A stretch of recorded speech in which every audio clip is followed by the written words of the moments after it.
Serial में आने वाला है एक नया ट्विस्ट। जी हाँ, अब यहाँ पर डिम्पी किंग बढ़ते बदतमीजी को शांत कराने के लिए और उसकी अकल ठिकाने लगाने के लिए यहाँ पर फाइनली काव्या यूएसए से वापस आ चुकी है।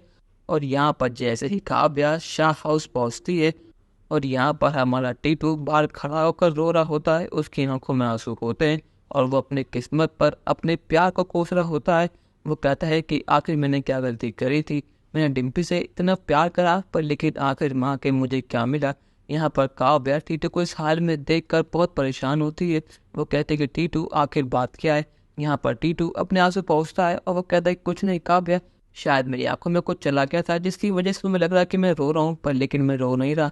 पर लेकिन यहाँ पर काव्या समझ जाती है कि बात कुछ बहुत बड़ी हो चुकी है, तो वो इसलिए टीटू को फोर्स करती है बात बताने के लिए। और यहाँ पर टीटू काव्या को अपना समझ कर सब बता देता है कि आजकल डिम्पी की सब बदल चुकी है और डिम्पी ने उसके साथ क्या क्या करा। और ये सुनने के बाद तो काव्या अब अकल ठिकाने लगाने वाली है डिम्पी की। और यहाँ पर जैसे ही मुक्षा हाउस एंटर करती है तो वो सबसे पहले डिम्पी को अपने सामने बुलाती है। और जैसे ही डिम्पी उसके सामने आती है वो सभी घर वालों के सामने एक जोर का थप्पड़ डाले डिम्पी को और कहते हैं कि डिम्पी ये तुम्हें क्या हो गया है, तुम्हें इतनी हिम्मत कैसे हुई कि तुम टीटू से बात करी। तुम शायद भूल रही हो कि तुम कहाँ से आई थी और तुम कहाँ पहुँच गई हो। सिर्फ टीटू की वजह से टीटू ने तुम्हें हर चीज़ में सपोर्ट किया, हर चीज़ में तुम्हारा साथ दिया, पर लेकिन आज जब तुम्हारे पास ऐसा आ गया तो तुम उसकी बात सुनने को रेडी ही नहीं हो। वो तुमसे और अंश इतना प्यार करता है कि तुम दोनों के लिए वो घर जमाई बन गया, जबकि यहाँ पर बदमाशा जैसे लोग रहते हैं। टीटू के पास सब चीज़ें हैं, पैसा, गाड़ी, बंगला, हर चीज़ जो तुम्हारे पास नहीं थी वो टीटू के पास थी। पर लेकिन सब चीज़ों को छोड़कर टीटू तुम्हारे पास रहने आया क्योंकि उसे तुमसे प्यार था। पर लेकिन जहाँ तुम पे पैसा आया तुमने वहीं अपने रंग दिखा दिए। तुमने साबित कर दिया कि तुम्हारी औकात ही नहीं है, कि तुम इतने बड़े घर में रहो, तुम टीटू के प्यार के लायक ही नहीं हो। यहाँ पर जो आज तक काम पे घर वाला और टीटू नहीं कर पाया था वो काम आज काव्या ने कर दिया है। काव्या ने टीटू के दुखों के लिए आवाज़ उठाई है और ये बात सभी घर वालों को अच्छे सुनाई दे चुकी है। पर लेकिन हम नच कहता है कि वाह काव्या वाह, तुम इतने महीनों बाद तो घर में आई हो और तुम्हारे आने के एक पल बाद ही इस घर में लड़ाई झगड़े शुरू हो गए। आखिर तुम कैसे हो रहे हो? तो काव्या, तुम्हें अपने बच्चों की फिक्र नहीं है, ना तुम्हें घर की फिक्र है और तुम वहाँ जाके अपनी मॉडलिंग कर रही हो। और तुम्हें अधिकार किसने दिया कि डिम्पी पर सबके सामने हाथ उठाओ? तुम शायद भूल रही हो कि डिम्पी मेरी बेटी जैसी है। काव्य कहते कि वरना आज तुम बीच में नहीं बोलोगे, आज जो कुछ भी हुआ है सिर्फ तुम्हारी वजह से हुआ है।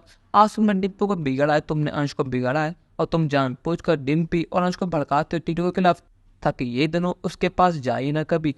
क्योंकि तुम्हें पता है कि टीटू मन का साफ है और बहुत अच्छा लड़का है, तो तुम्हें डर है कि आज नहीं तो कल तुम्हारे अंश को, तुम्हारे डिम्पी को वो तुमसे दूर कर देगा। इस डर के चक्कर में तुमने ये सब करा। बाप कहते हैं काव्या ये तो क्या कर रही है?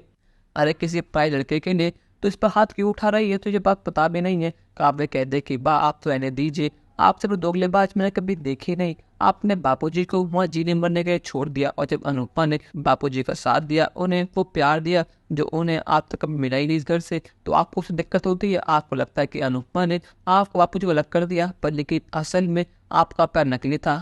बापूजी ने आपको हर चीज़ में सपोर्ट करा, हर चीज़ में साथ दिया, पर लेकिन आप उनके प्यार के लायक ही नहीं थे। आप उस दिन साबित करते कि आपको अपना बेटा प्यारा है, ना कि बापूजी। और अब आप सबके सामने ही दिखाते कि आप कितने लाचार हैं, कितने बेचारी है कि आपको अलग कर देंगे बापूजी से, पर लेकिन असल में आप जानबूझकर खुद अकेली हुई है। यहाँ पर वनराज कुछ बोलता, पर लेकिन उससे पहले यहाँ पर मीनू और किंजल वनराज शाह को शांत कर देती है। वो कहते हैं कि काव्या ने आज जो कुछ भी करा बिल्कुल सही करा। डिम्पी की बदतमीजियाँ अब सारी हदें पार कर रही थी, तो आज काव्या ने जो कदम उठाया बिल्कुल सही उठाया है। काव्या कहते कि वी अगर तुम अपनी हरकतों से बाज नहीं आए तो अगला नंबर तुम्हारा होगा। और तुम याद रखना कि मैं इस बार किसी को माफ़ नहीं करूँगी, फिर चाहे कुछ भी हो जाए। अब क्या यहाँ पर डिम्पी को एक थप्पड़ खाने के बाद अकल ठिकाने आएगी या नहीं, या फिर वो और बदतमीज़ हो जाएगी? अपनी राय हमें कमेंट में ज़रूर बताइएगा और चैनल को अब तक नहीं कि सब्सक्राइब तो करनी चाहिए। धन्यवाद।